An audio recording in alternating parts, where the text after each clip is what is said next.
Hey everybody, welcome to Storywise with Eric. Today I'm going to talk about a few different things. I'm going to talk about my novel process, the writing I'm doing, the idea of writing multiple novels at once or sticking to just one. I'm going to talk about some of the channel content near the end of what I want this to become as I better flesh out what it is. And I'm also going to talk about the writing group that I'm starting, I believe next month. So stick around or jump to whatever of that sounds interesting to you. As I figure this out, your input is helpful. So let me know what you're excited for, what you're interested in, and as we grow this thing, we can grow it together. This channel is about finding community, building community that allows me and others to become the published authors we want to be, to find joy in creative expression through writing and other forms of art, as well as enjoying reading, falling in love with reading and hearing from you what books you think I should read, and as well as working through the books that I already have on my unread list that I want to read, and hopefully there's a lot of overlap with those two groups. Okay, so first, let's talk about my novel progress. I have a finished novel. I have several finished screenplays that I've done.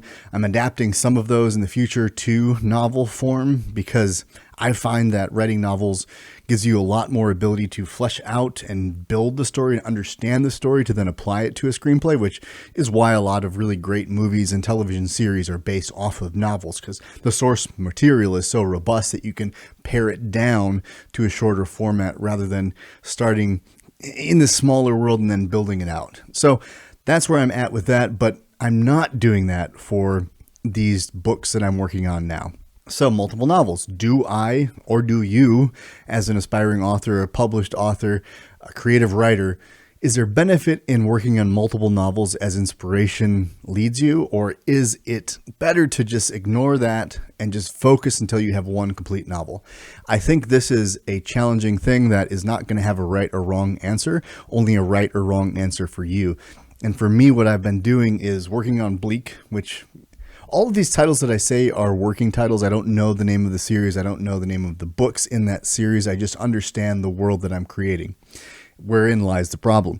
I have started with Bleak. It was a short story that I wanted to always build out into a full-length novel and eventually a series. And so I made a 13,000-word short story, I believe it was. It was not perfect. It was not even how I want it to end. In fact, it is not how it's going to end. But the original ending was a jumping off point of the future. But I didn't like how it felt. It really ended too quickly. And you know how it is. You can write something and be like, and then it ends. And you're like, that's super unsatisfying. I don't like it. But here's where I'm at. It's finished. Let it sit for a while. And now I actually am ready to work on that and change it. And as I'm doing so, I'm 70 some pages into that novel, but there's a character that's the main antagonist, and his name is Alador. And so he hasn't come on the scene yet. But what happened is I started this writing group idea. It was just with one other person, and I want to, and I will talk about it at the end, what I'm going to do for that, even if it's only one person or two people, it doesn't matter. It's all about monthly meetups. In that meetup, I was helping to inspire creativity. And I have these hero journey cards, this deck that I drew, and it's all phases or archetypes of the hero's journey. And so you can use them as story seeds to say, like, this is the villain. Oh, it's this card and this means that. So this attribute applies to, or this profession applies to the villain. Now you can creatively explore that concept and what does it mean, whether it becomes a full-fledged novel or just a fun little character work exercise. Either way is fine. So I drew the hero, the villain, and the situation, one card for each. And the intention was not to work on Bleak at all for me, but, to inspire somebody else. And then they asked if I would participate. And I'm like, yeah, that sounds like a great idea. I could always use the extra inspiration to learn how I write. And so I did it, and immediately was thinking, this villain is Alador. Not even the villain, the hero, and the villain and the situation really made me feel like this is Alador's origin story. And there's this risk that I've heard online that says sometimes more mystery is better. So if you write these novels and then you go back and you tell the origin of each one of these things, how the situation that is in your first novel came to be, there was an element of mystery that, hey, I didn't need to know everything about it. The villain's backstory, I didn't need to know everything about it. I just need to know who he is or she is now. And I get that. But that's the struggle that I'm in right now. Is I'm enjoying writing Alador's story. And it's not long. I've only written about 3,500 words in that story, but I'm enjoying it. So is there a benefit in that? I think there is for me. It doesn't have to become a full-length novel. It doesn't even have to be the first in the series, though right now I really want it to be. And that's the conflict that I'm in. That's where a writing group maybe could be helpful, is to say, would you rather start at this point in the timeline where Bram is in the frozen, cursed lands, or would you rather go back first and start where it is not cursed, where everything is the way it is, and now we're learning how this villain ushered in the curse that Bram lives in is going to eventually break, hopefully. And the reason I find value in it, or I've been giving into it more, even though I try to talk myself out of it, is there's this expression, write what you know, and there's this expression, write the story you want to read. And both of those make sense to me, but the second one is the one that I always struggled with, is write the movie that you want to watch, write the story you want to read. In fact, I don't know if I want to read or watch the movies or stories that I've written. But what I do know is I have a blast writing them. So I think of it as write the story you want to write, that you enjoy writing. Because as a consumer, I might like reading things that I have no interest in writing. As a consumer, as a reader, I might enjoy reading or watching something that I wouldn't enjoy writing or, creating even. And it's important to know that. So this exploration is very much me finding out what I enjoy writing. And hopefully that's going to pair with good story and stories that people want to read, right? And Brandon Sanderson also said something like your first 5 novels are just for you. And then the 6th one you might be able to sell. And certainly that's not a rule. It could be 12 novels. It could be your first. Like there's a spectrum. But the point was you got to get these novels out. So in me writing and in you writing, if you are writing, I think there is value in exploring and crafting, because all of these early novels, whether you ever read these ones that I'm writing now, which I really find that hard to deal with, to think that all these novels will just be crap and trash and just like never see the light of day because I care about them. But that's the reality. So getting comfortable with that and saying, okay, so Iron Hope was novel 1. I've written 2 screenplays, feature-length screenplays, a couple of short films, and 1 short story. Those don't all count as my first 5 novels, but the seeds are there. So I have right now 3 novels that are or 4 novels in some form of completion or work. One of them is a feature-length screenplay that has been partly adapted just to explore first-person narrative, and I'm going to work on that at some point. I'm definitely wanting to right now, but I'm saying no. I have to stay in this universe, and that's where I've come to, is realizing if I stay in the universe that I'm creating, in the world that I'm building through this, what I hope to be a multi-book series, then I'm okay. Because if I'm investing in Alador and his story, and that feeds me information that I need to know for Bleak and Bram's eventual meeting with these forces and this magic system that has been dwindled to nothing, then I will better write Bleak. That's my theory. And that's the point. I think it's okay to divide your attention between multiple books if you're creating them and they influence each other. If they're enhancing both stories, I think it's good. But if it's a way to escape because you're frustrated with this novel, so you're going to jump to this one and try to feel better about it, I think that's where the problem comes in.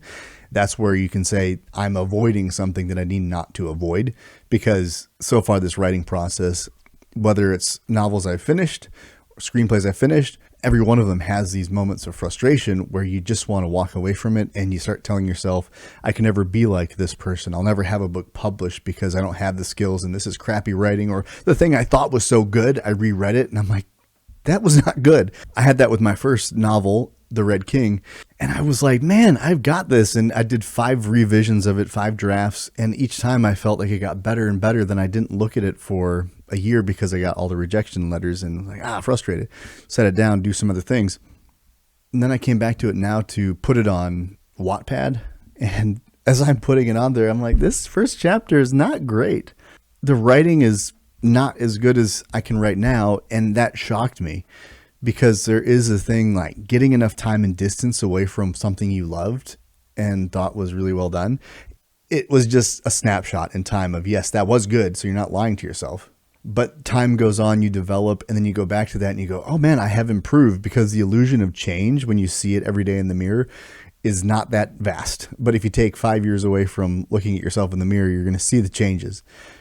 In my marriage, it's the same thing. Like, I don't see either of us aging until I look at a picture from when we were just dating. I'm like, whoa, we were really babies back then. But I looked at myself at that moment as an adult. And so it is with my writing, is I think I nailed it. And then I grow up and I keep working on things and I look back and I say, I did not nail it. This is almost embarrassing. And I think that's good, because that means progress is occurring. So that's where I'm at with the novel. Is I'm working on Alador's story, the first novel, before I jump back to Bleak, but I get pulled back because I want to build them both side by side on some kind of floating scale. But it means that I won't get done fast. It means that it's going to take me longer to make these novels work and finish them. And I'm okay with that.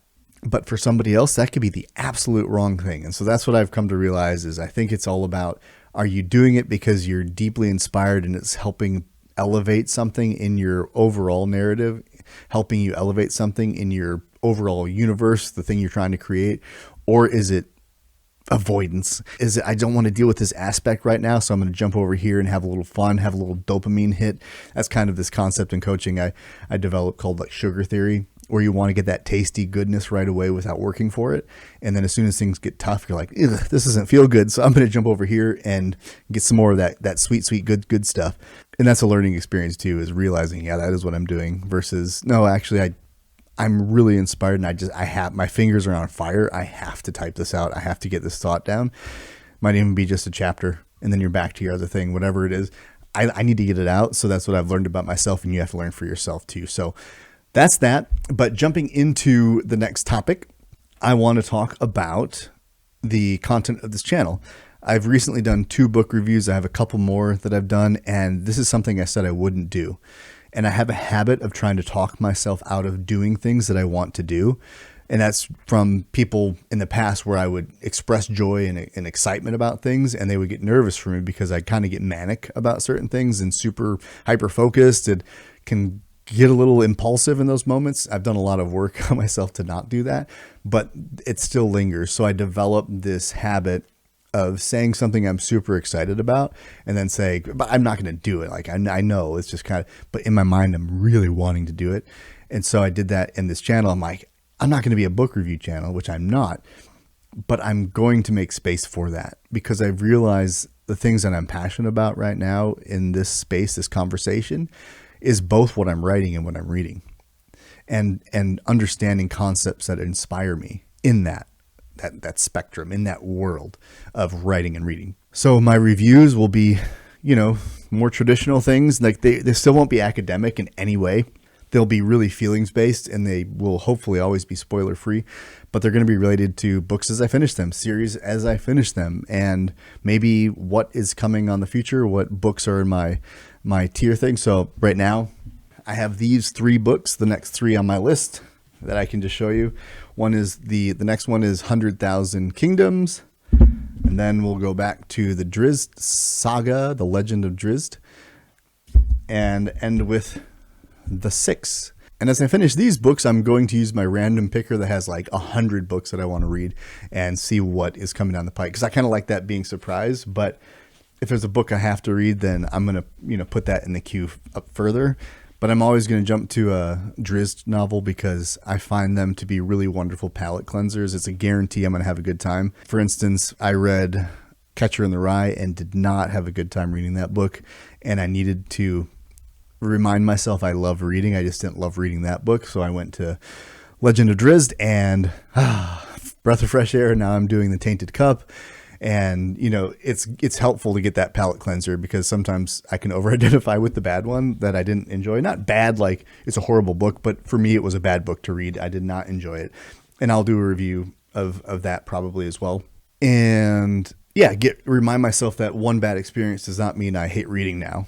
So it's going to be both. It's going to be talking about writing concepts that I'm learning and struggling with. It's going to be about writing progress for my novels. It's going to be about book reviews and anything else that maybe fits into that world. I don't know. So pick and choose the things that you enjoy. I'll try to be really clear in my titles what's going to be in the video or in the description. And hopefully you can jump into the videos you like and ignore the ones that you don't. The last thing I want to talk about is my writers group that is going to start officially next month. The plan is for every second Friday of every month to join together in a writers group on Zoom. And 8 p.m. Central Standard Time will be the kickoff time. I'm assuming an hour, maybe an hour and a half, if there's enough people that we need to have that much space and time. The idea would be working on short stories or a longer form novel, whatever you're doing, and then meeting up, maybe talking about progress we've made, frustrations we're having, questions, and also allowing ourselves to share chunks of work with each other. And that'll be a stewarded space, because the writers groups I've seen can be very helpful or hurtful depending on how you use them. And so I don't want to make this a place where it's hurtful to someone's writing or where it takes away their unique voice, but we can give opinions. We can give honest feedback. Like I said, there's books I don't like that are brilliant books. There's books that I maybe love that aren't as popular in the broad scope. It's not going to go down in the canon of America's greatest novels of all time or anything like that, but I still enjoyed them quite a bit, So taste does influence writers groups, I think, but we have to find ways to not have that be the case. So if you're interested in that, send me an email, preferably to ericdbeach@gmail.com. That's ERICD as in dog, BEACH @gmail.com. And that will allow me to get your email and maybe tell me what it is you're interested in, what support you're looking for, so I can better understand what the people that want to be part of this would benefit from. And then I can add that to the Zoom link for next month, the second Friday of the month at 8 p.m. Central Standard. I do understand and have done many courses and classes that people want to be at, but the timeline, it doesn't work. And it's really hard to find a time. I get that. And I don't want to take people's evenings away, but that has been in my history the most successful time. And I just can't take it away from my family either. So that's why I do once a month. I have a couple monthly calls that I do that way because of that. I used to do like 3 weekly calls in the evening, and that got to be really hard to balance family time and whatnot. So understand that. I'm not planning at this point in charging for this or anything like that. So it's really a startup effort just to support each other. And I kind of need support too, because I'm trying to figure this all out and just start a conversation with y'all. So if that's interesting to you, you can email me and let me know so that I can send out the first invites, and we'll see who shows up and we'll see what it becomes. And I hope it becomes something consistent that we enjoy.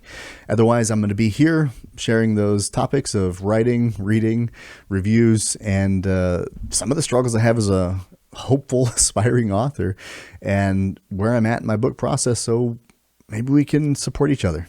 So thanks for stopping by. And until next time, journey well, my friends.